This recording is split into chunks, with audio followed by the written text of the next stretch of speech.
இது வரைக்கும் ஒரு ஐஎஃப்எஸ் ரிட்டையர் ஆஃபீஸர் மட்டும்தான் கேள்வி கேட்டு இது பண்ணியிருக்காங்க, அரெஸ்ட் பண்ணியிருக்காங்க. இதுக்குள்ளே ஒரு பெரிய ஒரு காட்டல் இருக்காங்க. எல்லா அரசியல்வாதிகளும் இதில் முக்கியமான நபர்களும் இருக்காங்கன்னு சொல்லி நிறையா செய்திகள் வெளிவருது. ஆனால் இது என்ஆர் காங்கிரஸ் அவங்கள அந்த சம்மந்தப்பட்ட ஏம்பலம் சொல்லம் பார்த்திங்கன்னா அவர் கூடவே இருக்கார், சிஎம் கூடவே.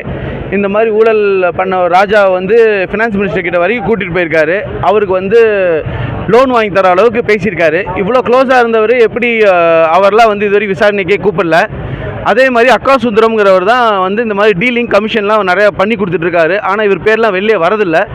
இந்த ஊழலில் வெளியே கொண்டு மக்களோட உயிரில் விளையாண்ட இந்த அரசு பதில் சொல்லி ஆகணும்.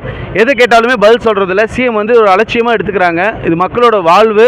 இதை கடுமையாக நாங்கள் கண்டிக்கிறோம். இதை நாங்கள் இந்த போராட்டம் சும்மா ட்ரெய்லர் தான். இதுக்கு மேலே அவங்க உரிய நடவடிக்கை எதுவும் எடுக்கலைன்னா இந்த ஆட்சியை கலைக்கணுங்கிறதுல நாங்கள் உறுதியாக நின்று கண்டிப்பாக இந்த ஆட்சியை கலைச்சி ஒரு கவர்னர் ஆட்சியாவது கொண்டு இது ஊழலை ஒரு டிரான்ஸ்பரண்டான ஒரு இன்வெஸ்டிகேஷன் நடக்கணுங்கிறது தான் எங்களோட ஒரே குறிக்கோள்.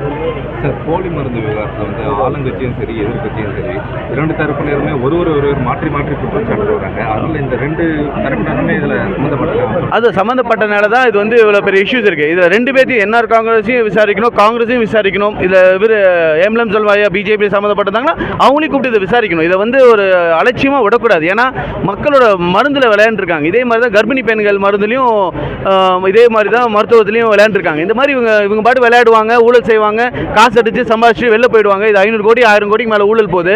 இதெல்லாம் யார் பதில் சொல்கிறது? அதே மாதிரி அவங்க ஓல்வோ கார்லாம் வாங்கி எல்லாத்துக்கும் கொடுத்துருக்கேன்னு சொல்கிறாப்புல. இந்த ஓல்வோ காரில் யாருக்கு போச்சு? இப்போ முக்கியமான இந்த பிரச்சனை வந்தோன்னா நிறைய பேர் இந்த முக்கியமான லக்ஸரி கார்ஸ் எல்லாமே வேறு ஸ்டேட்டுக்கு அனுப்பிச்சிட்டாங்கன்னு சொல்கிறாங்க.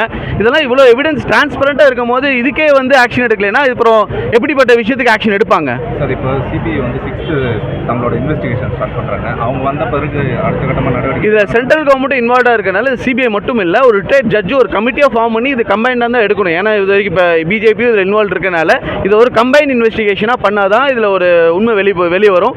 ஸோ அதுக்காக இது ஒரு combined investigation CBI including with இடி அது போக ஒரு ரிட்டையர்டு ஜட்ஜஸும் வச்சு ஒரு கம்பைன்ட் கமிட்டியாக செஞ்சு விசாரிச்சா இன்னும் பெட்டராக இருக்குங்கிறது என்னோட ஃபீலிங்.